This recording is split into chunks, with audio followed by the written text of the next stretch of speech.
Good morning. Good morning. Happy Saturday. Happy Saturday after our technical inability yesterday. And we are having some difficulties this morning, actually, so that is why we are a few minutes late. Yeah. Gotta love technology, I guess. Yeah, I don't know. It's kind of interesting. So, we're talking sort of a series about how luck is not a strategy for health. And today we're going to talk about metabolic health. So, what is that anyway? Metabolic health is kind of the things when you think of metabolic syndrome, it's a collection of ailments. So anything from insulin resistance, diabetes, type 2 diabetes, um, high triglycerides, high cholesterol, high blood pressure, elevated BMI, things like that. Yeah. And so there's, and it can be subtle, right? So It creeps up on you. it creeps up on Silent. Most of those are silent. you. Yep, yeah. You don't know they're happening. Traditionally, high blood pressure has been called the silent killer because you don't even know you have it. And quite a blustery day behind It us is. today. Yeah. Insulin resistance, it's really hard to tell you have that until you start to show some of the signs of it. Like maybe you have a thicker abdomen. Or you get hangry. Being hangry is a symptom of insulin resistance. So if And it can really happen to anyone. Like, Yeah. you know, stereotypically, you think of that being as someone who is obviously overweight. When that's not the case, I mean, it can like, I'm wearing a CGM. I have insulin I resistance. was wondering what you were doing there. I'm having a hot flash. That too. That's why I wear these cardigans. Are you So- having a flash? So that's right. It sneaks up on you, and there's a wide spectrum of, truly metabolically healthy all the way out to diabetes, and it turns out that the vast majority of people actually are not metabolically healthy. In fact, there's a tiny percentage of the U.S. population that's metabolically healthy. So And there's different driving factors. It's not just poor diet and poor Right. exercise. And I can attest to that. I'm very cautious about what I eat and intentional. I try to be active every day. There's not really a day that I don't hit my 10,000 steps without even trying. Yep. But for me, it's poorly managed stress and toxins that. Oh, good morning, Mandy. Good Thanks morning, for joining Mandy. us on Yeah. this Saturday. Yeah. Is it crazy windy where you are too? Yeah. So that's exactly right. I think that's a really important thing. And we live literally outside of war zones. We live in the most stressed society on the planet. I mean, we don't realize it because we're the frogs in the pot, right? And the temperature has slowly risen until we're boiling, and we don't realize that we're so stressed. But we have a machine that measures heart rate variability, and we ask questions like, how's your stress level? Oh, I'm fine. I'm not stressed. And then we do their heart rate variability, and it's flatline, and their stress scores through the roof. Yeah. Because it's just their normal life being. Or they have such adrenal fatigue that Yeah. they can't even spike that anymore. They can't even mount Yeah. a sympathetic response. Yeah. So stress, and that's a big driver. And then environmental toxins. Many of the environmental toxins that we encounter every day, like phthalates and parabens. No matter and how intentional you are, I mean, you can be careful. You can have clean skincare. if you're buying certain canned organic soups, well, the can is lined with plastic. That white plastic on the inside of a can has BPA in it. So you just can't avoid these toxins, and they have other names. And one of the names is obesogen. So obesogen simply means that it causes obesity, and there's dementogens, they cause dementia, and so on. So that's why we started this program actually called Precision Weight Management. Count toxins, not calories, because people think, well, if I just had more willpower, I could lose weight. Well, look at your life. You have tons of willpower, right? You get up with your kids and deal with them and get them off to school and do all kinds of junk you don't want to do. You go to work. You go to work. You do, I mean, it's even if you love your job, it's Yeah. still some of those days. I love my job. I love my job, but I hate going to work. Yeah, but getting from here to the office some days is pretty stressful, pretty hard, pretty unpleasant. Yeah. But getting there, once we're there, it's like, hey, love this job, love what we do. But my point is there's many things that can cause metabolic syndrome, not just eating too many carbs or having a bad diet in some other way, having a high trans fat diet or oxidized fat diet or whatever. So what do you do about metabolic syndrome? Well, it starts with little steps, and I think it starts with being present.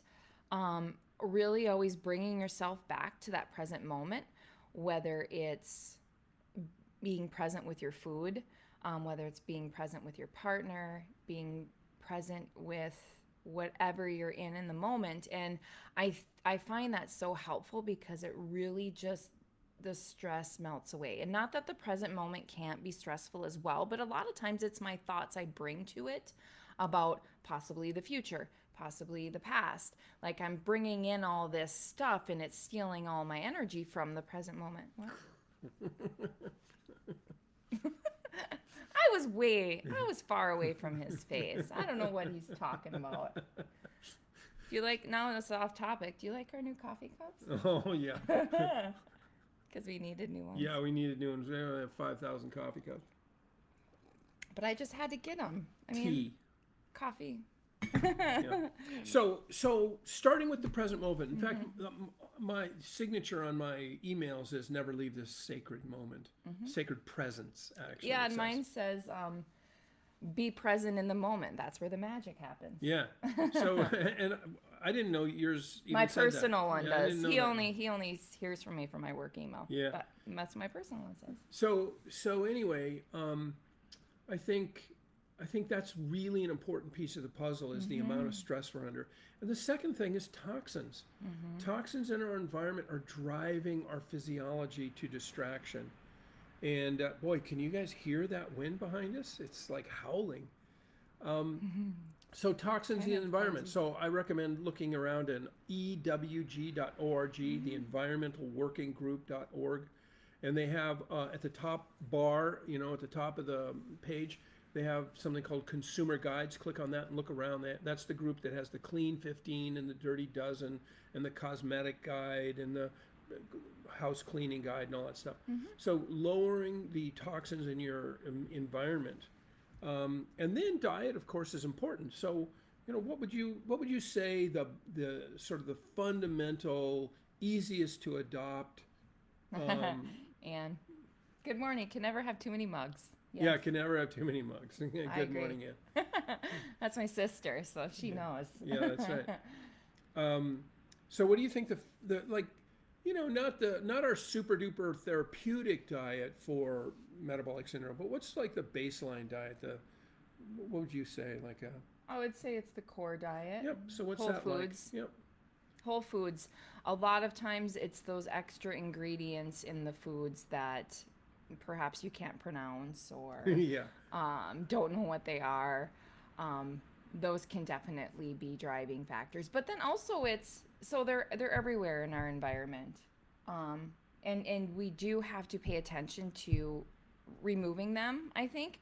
But then also, just stating from my own journey, it's also about how do I optimize my own ability to detoxify? Because no matter what I do, where I go, I'm going to encounter these, and I can't become obsessed about it either.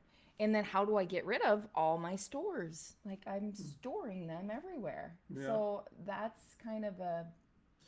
Yeah. So how do you do that? Yeah. So, well, it starts by staying hydrated, which none of us do, right? If you're only peeing 2 or 3 times during your workday, you're not hydrated. No. So you need to drink more fluids. You need to have plenty of fiber in your diet. You need to eat lots of plant matter, preferably at least the Clean 15. And if you're going to eat the Dirty Dozen, they should be organic. But those whole foods. So, you know, in med school, you learn about all these biochemical structures, and they all look like, you know, little, like 5 or 6 sided figures, right? So it looks kind of like chicken wire. So anytime we didn't know what a structure was that we're supposed to know, we would call it ethyl methyl chicken wire. And of course, the professor never thought that was as funny as we did. But there's a lot of ethyl methyl chicken wire in our food if we're not careful.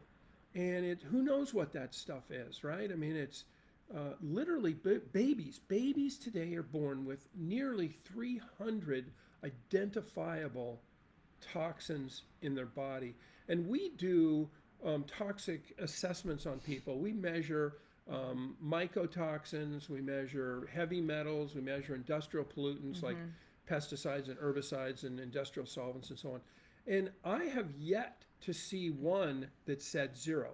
You know, the normal amount, whatever normal is for an industrial pollutant, you know, we see it in the normal maybe, but we never see it 0. And then in our practice, because we're dealing with sick people, it's common to see 5 to 10 toxins that are above the 95th percentile, and then another 5 to 15 that are above the 75th percentile. So 95th percentile means you're carrying around more of these toxins than 95% of the population. So, and we never see 0, right? Everybody has these things.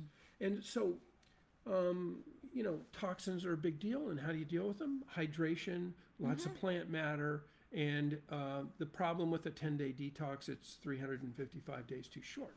So, you know, people want to do these dramatic 10-day detoxes. Well, that's a good way to start. Sure, do that. Or a weekly fast, or a juice fast, or something like that. Yep, or time-restricted eating all of your calories in a single 8-hour period, and then fasting, preferably starting 3 hours before bedtime and fasting until that 8-hour feeding time starts. Lots of hydration, again, lots of plant matter because those help you detoxify. And then there's all kinds of supplements to help it. You know, some of the supplements have been extremely helpful for me. I think they've really just helped me get over that hump. And now I just kind of maintain with certain ones because I don't detoxify optimally. So health, you know, luck is not a strategy for health, and we're talking about today. Our strategy is instead stay hydrated, think about toxins in your environment, think about a whole foods diet, think about lots of plant matter in your diet. I think that's the main message, and if you're interested in really finding out what's lurking inside you, we can help you with that. Yep, you can see us over at Precision Weight Management. And again, that's kind of really why we started this passion project, because I think it's really a way to reach a lot of people before we have to see you at Just Be Well. When you're further down that line, it's harder to get back to where you want to be. So prevention is really the key, and I think Precision Weight Management is that preventative piece that we are trying to offer and really reach. Thanks for listening, Mandy. Thank you. Thank you, Mandy. For joining us. And I think we're going to close it there, huh? We're trying to keep these short and sweet. So have a wonderful blustery day. Hopefully it's not blustery where you are, but I don't think we got nearly the snow we were supposed to, but we got more, at least the wind we were supposed to. So a little bit of white out there. Which by the way, do you know why they call these things cursors on your computer?